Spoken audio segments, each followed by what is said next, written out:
I thank you for allowing me to be a part of the conclusion of this chapter of your lives and the commencement of your next chapter. To say that I'm honored doesn't even begin to quantify the depth of gratitude that really accompanies an honorary doctorate from Harvard. Not too many little girls from rural Mississippi have made it all the way here to Cambridge, and I can tell you that I consider today, as I sat on the stage this morning getting teary for you all and then teary for myself, I consider today a defining milestone in a very long and a blessed journey. My one hope today is that I can be a source of some inspiration. I'm going to address my remarks to anybody who's ever felt inferior or felt disadvantaged, felt screwed by life. This is a speech for the quad.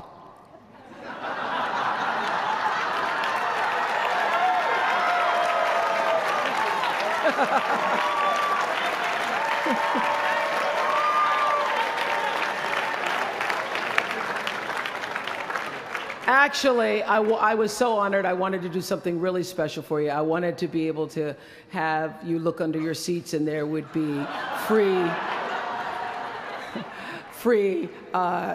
master and doctor degrees. But I see you got that covered already.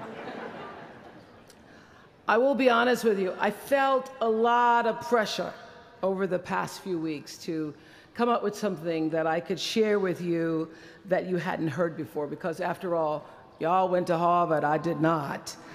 But then I realized that you don't have to necessarily go to Harvard to have a driven, obsessive, type A personality, but it helps. And while I may not have graduated from here, I admit that my personality is about as Harvard as they come. You know, my television career began unexpectedly. As you heard this morning, I was in the Miss Fire Prevention contest. That was when I was 16 years old in Nashville, Tennessee, and you had the requirement of having to have red hair in order to win up until the year that I entered. So they were doing the question and answer period, because I knew I wasn't going to win in the swimsuit competition. So during the question and answer period, the question came, "Why, young lady, what would you like to be when you grow up?" And by the time they got to me, all the good answers were gone. So I had seen Barbara Walters on the Today Show that morning, so I answered, "I would like to be a journalist. I would like to tell other people's stories in a way that makes a difference in their lives and the world." And as those words were coming out of my mouth, I went, "Whoa, this is pretty good. I would like to be a journalist. I want to make a difference." Well, I was on television by the time I was 19 years old. And in 1986, I launched my own television show with a relentless determination to succeed. At first, I was nervous about the competition, and then I became my own competition, raising the bar every year, pushing myself as hard as I knew. Sound familiar to anybody here? Eventually, we did make it to the top, and we stayed there for 25 years. The Oprah Winfrey Show was #1 in our time slot for 21 years, and I have to tell you, I became pretty comfortable with that level of success. But a few years ago, I decided, as you will at some point, that it was time to recalculate, find new territory, break new ground. So I ended the show and launched OWN, the Oprah Winfrey Network. The initials just worked out for me. So 1 year later, after launching OWN, nearly every media outlet had proclaimed that my new venture was a flop. Not just a flop, but a big, bold flop, they call it. I can still remember the day I opened up USA Today and read the headline, "Oprah not quite standing on her own." I mean, really, USA Today, now that's the nice newspaper. It really was, this time last year, the worst period in my professional life. I was stressed and I was frustrated, and quite frankly, I was embarrassed. It was right around that time that President Faust called and asked me to speak here. And I thought, you want me to speak to Harvard graduates? What can I possibly say to Harvard graduates, some of the most successful graduates in the world, in the very moment when I had stopped succeeding? So I got off the phone with President Faust and I went to the shower.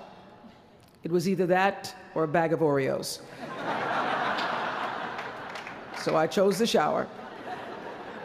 And I was in the shower a long time, and as I was in the shower, the words of an old hymn came to me. You may not know it. It's by and by, when the morning comes. And I started thinking about when the morning might come, because at the time I thought I was stuck in a hole. And the words came to me, trouble don't last always, from that hymn. This too shall pass. And I thought, as I got out of the shower, I am going to turn this thing around, and I will be better for it. And when I do, I'm going to go to Harvard, and I'm going to speak the truth of it. So I'm here today to tell you, I have turned that network around.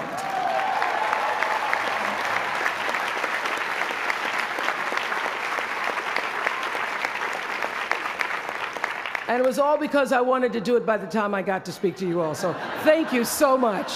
You don't know what motivation you were for me. Thank you.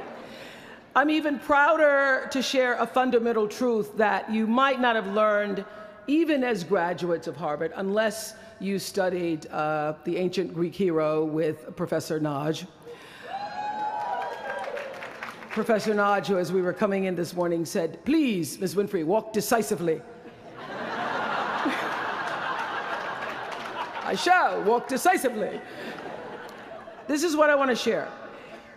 It doesn't matter how far you might rise. At some point, you are bound to stumble, because if you're constantly doing what we do, raising the bar, if you are constantly pushing yourself higher, higher, the law of averages, not to mention the myth of Icarus, predicts that you will at some point fall. And when you do, I want you to know this, remember this, there is no such thing as failure. Failure is just life trying to move us in another direction. Now, when you're down there in a hole, it looks like failure. So this past year, I had to spoon feed those words to myself. And when you're down in the hole, when that moment comes, it's really okay to feel bad for a little while. Give yourself time to mourn what you think you may have lost. But then, here's the key. Learn from every mistake, because every experience, encounter, and particularly your mistakes, are there to teach you and force you into being more of who you are. And then figure out what is the next right move. And the key to life is to develop an internal, moral, emotional GPS that can tell you which way to go. Because now and forevermore, when you Google yourself, your search results will read, Harvard 2013.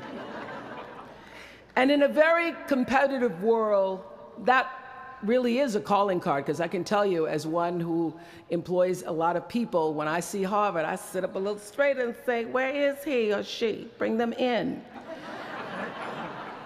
It's an impressive calling card that can lead to even more impressive bullets in the years ahead. Lawyer, senator, CEO, scientists, physicists, winners of Nobel and Pulitzer Prizes, or late-night talk show host. But the challenge of life, I have found, is to build a resume that doesn't simply tell a story about what you want to be, but it's a story about who you want to be. It's a resume that doesn't just tell a story about what you want to accomplish, but why. A story that's not just a collection of titles and positions, but a story that's really about your purpose. Because when you inevitably stumble and find yourself stuck in a hole, that is the story that will get you out. What is your true calling? What is your dharma? What is your purpose? For me, that discovery came in 1994 when I interviewed a little girl who had decided to collect pocket change in order to help other people in need. She raised $1,000 all by herself, and I thought, well, if that little 9-year-old girl with a bucket and a big heart could do that, I wonder what I could do. So I asked for our viewers to take up their own change collection, and in 1 month, just from pennies and nickels and dimes, we raised more than $3 million that we used to send one student from every state in the United States to college. That was the beginning of the Angel Network. And so what I did was I simply asked our viewers, do what you can wherever you are, from wherever you sit in life. Give me your time or your talent, your money if you have it, and they did. Extend yourself in kindness to other human beings wherever you can. And together we built 55 schools in 12 different countries and restored nearly 300 homes that were devastated by Hurricanes Rita and Katrina. So the Angel Network, I've been on the air for a long time, but it was the Angel Network that actually focused my internal GPS. It helped me to decide that I wasn't just going to be on TV every day, but that the goal of my shows, my interviews, my business, my philanthropy, all of it, whatever ventures I might pursue, would be to make clear that what unites us is ultimately far more redeeming and compelling than anything that separates me. Because what had become clear to me, and I want you to know, it isn't always clear in the beginning, because as I said, I'd been on television since I was 19 years old. But around 94, I got really clear. So don't expect the clarity to come all at once, to know your purpose right away. But what became clear to me was that I was here on earth to use television and not be used by it, to use television to illuminate the transcendent power of our better angels. So this Angel Network, it didn't just change the lives of those who were helped, but the lives of those who also did the helping. It reminded us that no matter who we are, or what we look like, or what we may believe, it is both possible and, more importantly, it becomes powerful to come together in common purpose and common effort. I saw something on the Bill Maher show recently that so reminded me of this point. It was an interview with David and Francine Wheeler. They lost their 7-year-old son, Ben, in the Sandy Hook tragedy. And even though gun safety legislation to strengthen background checks had just been voted down in Congress at the time that they were doing this interview, they talked about how they refused to be discouraged. Francine said this. She said, "Our hearts are broken, but our spirits are not. I'm going to tell them what it's like to find a conversation about change that is love, and I'm going to do that without fighting them."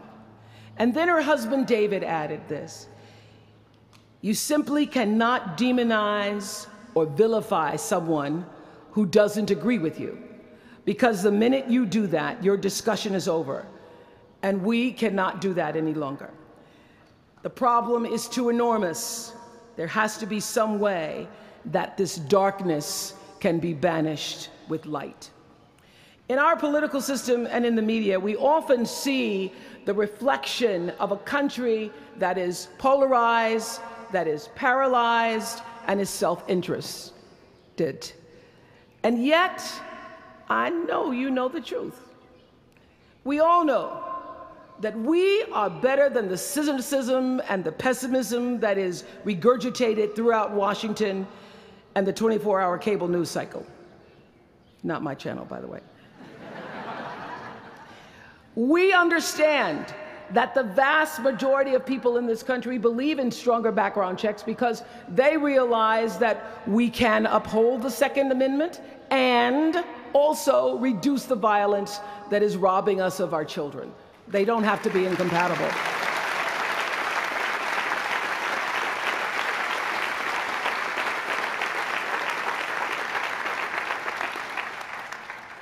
And we understand that most Americans believe in a clear path to citizenship for the 12 million undocumented immigrants who reside in this country, because it's possible to both enforce our laws and at the same time embrace the words on the Statue of Liberty that have welcomed generations of huddled masses to our shores. We can do both.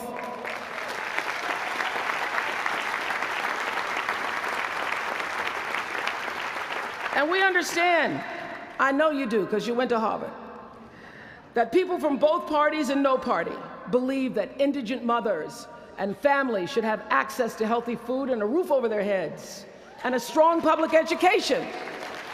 Because here in the richest nation on earth, we can afford a basic level of security and opportunity.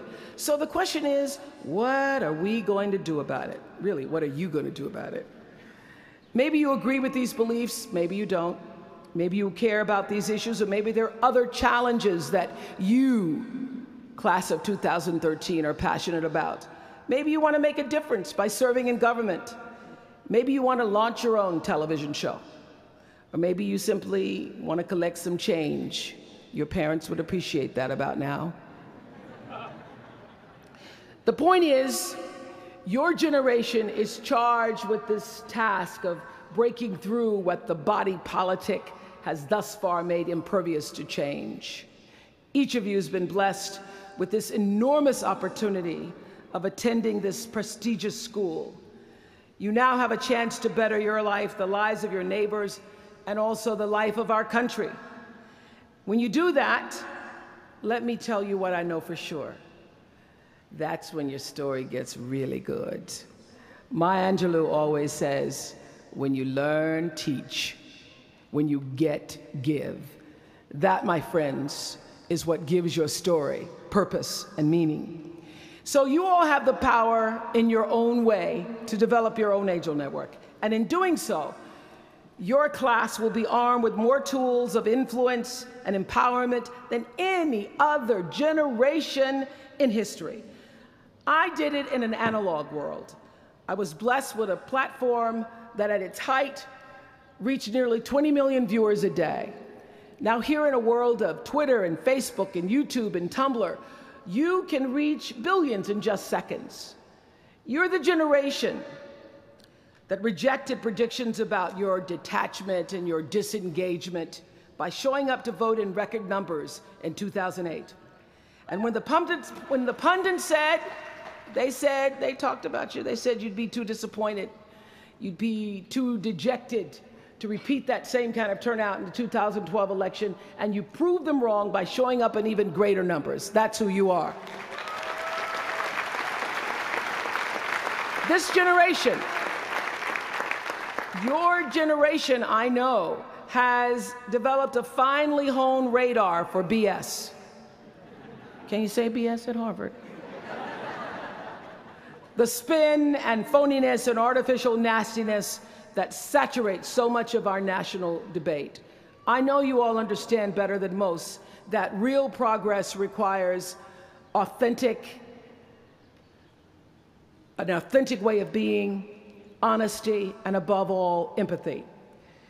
I have to say that the single most important lesson I learned in 25 years talking every single day to people was that there is a common denominator in our human experience. Most of us, I tell you, we don't want to be divided.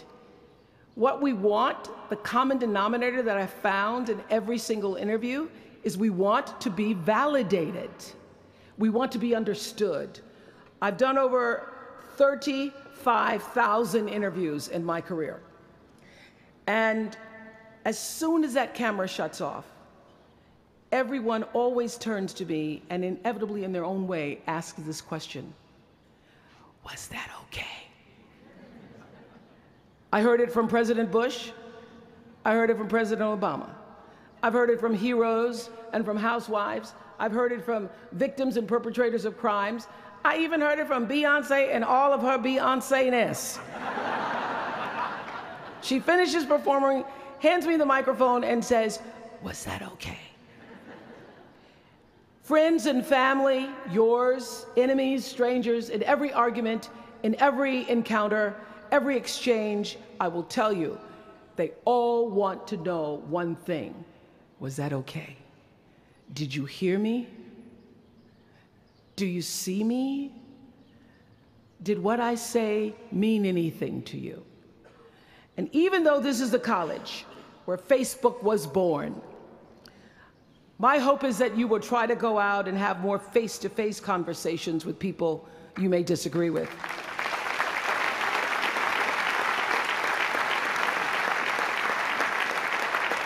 That you'll have the courage to look them in the eye and hear their point of view, and help make sure that the speed and distance and anonymity of our world doesn't cause us to lose our ability to stand in somebody else's shoes and recognize all that we share as a people. This is imperative for you as an individual and for our success as a nation.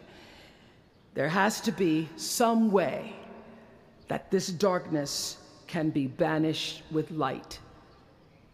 Says the man whose little boy was massacred on just an ordinary Friday in December. So whether you call it soul or spirit or higher self, intelligence, there is, I know this, there's a light inside each of you, all of us, that illuminates your very human beingness if you let it. And as a young girl from rural Mississippi, I learned long ago that being myself was much easier than pretending to be Barbara Walters. Although when I first started, because I had Barbara in my head, I would try to sit like Barbara, talk like Barbara, move like Barbara. And then one night I was on the news, reading the news, and I called Canada, Canada. And that was the end of me being Barbara. I cracked myself up on TV, couldn't stop laughing, and my real personality came through. And I figured out, oh gee, I can be a much better Oprah than I could be a pretend Barbara. I know that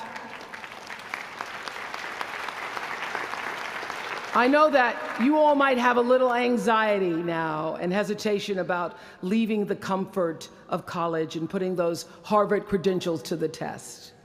But no matter what challenges or setbacks or disappointments you may encounter along the way, you will find true success and happiness if you have only one goal. There really is only one, and that is this: to fulfill the highest, most truthful expression of yourself as a human being.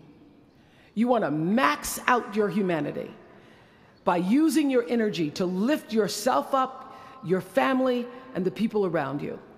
Theologian Howard Thurman said it best. He said, "Don't ask yourself what the world needs. Ask yourself what makes you come alive, and then go do that. Because what the world needs is people who have come alive." The world needs people like Michael Stolzenberg from Fort Lauderdale. When Michael was just 8 years old, Michael nearly died from a bacterial infection that cost him both of his hands and both of his feet. And in an instant, this vibrant little boy became a quadruple amputee, and his life was changed forever. But in losing who he once was, Michael discovered who he wanted to be. He refused to sit in that wheelchair all day and feel sorry for himself. So with prosthetics, he learned to walk and run and play again. He joined his middle school lacrosse team. And last month, when he learned that so many victims of the Boston Marathon bombing would become new amputees, Michael decided to banish that darkness with light. Michael and his brother Harris created MikeysRun.com to raise $1 million for other amputees by the time Harris runs the 2014 Boston Marathon. More than 1,000 miles away from here, these two young brothers are bringing people together to support this Boston community the way their community came together to support Michael. And when this 13-year-old man was asked about his fellow amputees, he said this: first, they will be sad. They're losing something they will never get back. And that's scary. I was scared. But they'll be okay. They just don't know that yet. We might not always know it. We might not always see it or hear it on the news or even feel it in our daily lives. But I have faith that no matter what, class of 2013, you will be okay. And you will make sure our country is okay. I have faith because of that 9-year-old girl who went out and collected the change. I have faith because of David and Francine Wheeler. I have faith because of Michael and Harris Stolzenberg. And I have faith because of you, the network of angels sitting here today. One of them, Khadijah Williams, who came to Harvard 4 years ago. Khadijah had attended 12 schools in 12 years, living out of garbage bags amongst pimps and prostitutes and drug dealers, homeless, going into department stores, Walmart in the morning to bathe herself so that she wouldn't smell in front of her classmates. And today she graduates as a member of the Harvard class of 2013.